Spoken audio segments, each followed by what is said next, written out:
सबसे पहले मीडिया का भी धन्यवाद करना चाहेंगे।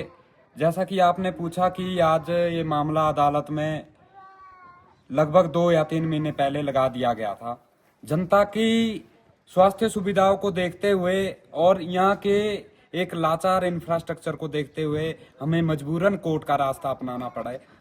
हमें इस देश की न्यायिक प्रणाली पर पूरा विश्वास है कि 28,000 लोगों की स्वास्थ्य सुविधाओं को देखते हुए न्यायालय से जो फैसला है वो जनता के अधिकार में आएगा। हम देखते हैं कि जिस तरह से पूरे सीएससी को दर्जा तो 30 बेड के हॉस्पिटल का दे दिया गया, लेकिन अगर हम उसमें एक बेसिक फैसिलिटी की बात करते हैं या बेसिक नीड की बात करते हैं तो हम देखते हैं कि 5 डॉक्टर में से मात्र 1 डॉक्टर इस सीएससी के अंदर काम कर रहे हैं।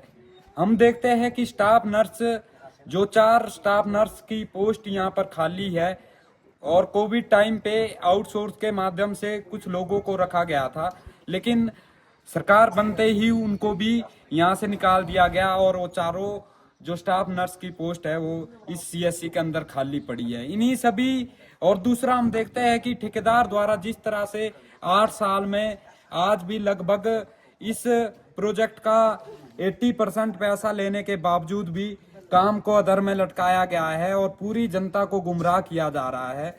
हमने पहले भी कई बार आंदोलन के माध्यम से और कई बार ऐसे ही सरकार के समक्ष इस मुद्दे को उठाया था, लेकिन हमें किसी भी तरफ से कोई भी संतोषजनक जवाब इसका नहीं मिला। मजबूरन हमें न्यायालय का रुख करना पड़ा।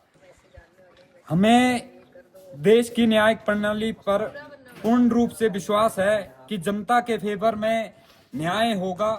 हम देखते हैं कि पिछले कल ही इसकी तारीख हिमाचल प्रदेश उच्च न्यायालय के अंदर लगी थी, जिस तारीख के अंदर सरकार ने अपना जवाब इसके अंदर दायर किया है और सरकार ने एडमिट की है हर एक वो चीज जो टीआईएल के अंदर दाखिल की गई थी। अब हमें उम्मीद है कि अगली जो पेशी होगी इस मुद्दे को लेकर कोर्ट में, उसमें जनता के पक्ष में इसका फैसला। हम देखते हैं कि हमने दोनों सरकारों के समक्ष मुखर रूप से इस चीज को उठाया था, लेकिन जब किसी तरह से हमारे को राहत नहीं मिली तो हमारे कुछ सहयोगी लोगों ने, जो क्षेत्र के बुद्धिजीवी लोग हैं, जिन्हें कहीं ना कहीं इस चीज का टीज होता है कि हमारे क्षेत्र के अंदर बेसिक नीड हमारे यहाँ के जो मरीज है उन लोगों को मिलनी चाहिए, तो उन लोगों ने बहुत सारा सहयोग किया है। वो आज मुझे सुन रहे होंगे अपनी जगह पर। मैं उन तमाम एक एक लोगों का जिन्होंने हमें कुछ भी कंट्रीब्यूट किया है, किसी भी रूप में कंट्रीब्यूट किया है, उन सभी लोगों का तहे दिल से धन्यवाद करना चाहूंगा। क्षेत्र की आर्थिक स्थिति इतनी अच्छी नहीं है कि हर चीज को लेके कोर्ट जाना पड़े, इसलिए कुछ एक लोगों ने पहल की है। उन लोगों का तहे दिल से हम धन्यवाद करते हैं और उन्हें भगवान आने वाले समय में और तरक्की दे, जिन्होंने इस एक पब्लिक कॉज के लिए एक अपना पैसा डोनेट किया है। उनका मैं तहे दिल से धन्यवाद करता हूं। देखिए, कुपुई की अगर बात करें तो ये बहुत दुर्गम क्षेत्र है और यहाँ पर काफ़ी गरीब जनता यहाँ रहती है। तो यहाँ से जो लोगों को हैं, यहाँ पर अस्पताल की जो हालात है वो इतनी बदतर बनी है। हालांकि 2014 में ये जो अस्पताल है ये अपग्रेड किया गया था, ये इसको पीएससी से बढ़ा करके सीएससी का दर्जा दिया गया था और 2016 में यहाँ पर जो बिल्डिंग है, बिल्डिंग का टेंडर लगा था, लेकिन 2016 से आज 2025 हो गई है। अब तक अगर आप देखेंगे बिल्डिंग का जो कार्य है वो बिल्कुल कछुए की चाल से चला हुआ है, बहुत धीमी गति से चला है। और उसके लिए भी मैं आपको ये बता देना चाहता हूँ कि जब से उस बिल्डिंग का जो फाउंडेशन रखा गया, फाउंडेशन को रखवाने के लिए, काम शुरू करवाने के लिए यहाँ पर जनता ने आंदोलन किया। फिर उसके बाद ठेकेदार ने थोड़ा सा काम किया, फिर काम रुक गया। उसके बाद फिर यहाँ पे लोगों को आंदोलन करना पड़ा।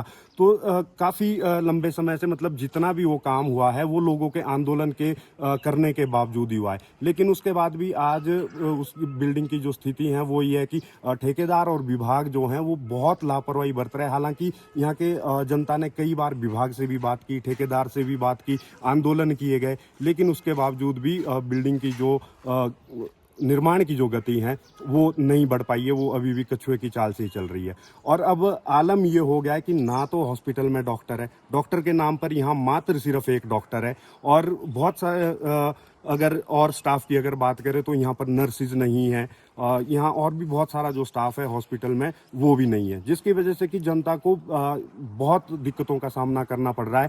अगर यहाँ कोई भी व्यक्ति अगर बीमार हो जाता है तो एक छोटी सी बीमारी के लिए, एक छोटे से एक्सरे के लिए भी उसको सोलन या शिमला जाना पड़ता है। और सोलन या शिमला की अगर हम बात करें तो यहाँ से कम 200 से 250 किलोमीटर की दूरी पर ये शहर पड़ते हैं।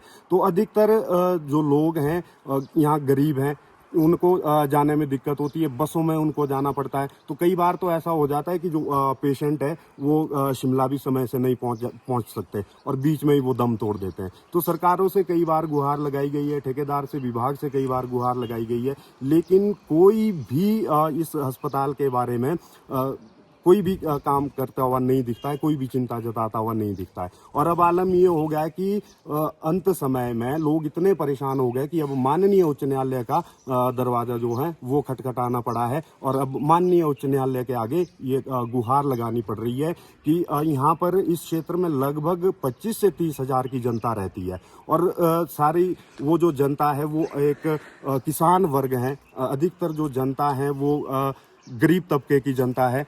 तो उनको अपने लिए न्याय मांगने के लिए आज उच्च न्यायालय की शरण में जाना पड़ा है। उच्च न्यायालय से ये उम्मीद है कि न्यायालय से निश्चित रूप से ही यहाँ की जो भोली भाली जनता है उनको न्याय मिलेगा और कानून व्यवस्था पर यहाँ की जो भोली भाली जनता है वो पूर्ण विश्वास जताती है। और ये विश्वास है कि बहुत जल्द से जल्द समय में माननीय उच्च न्यायालय के दिशा निर्देश अनुसार इस दुर्गम क्षेत्र में डॉक्टर्स भी आएंगे और बिल्डिंग के निर्माण के कार्य को भी गति मिलेगी।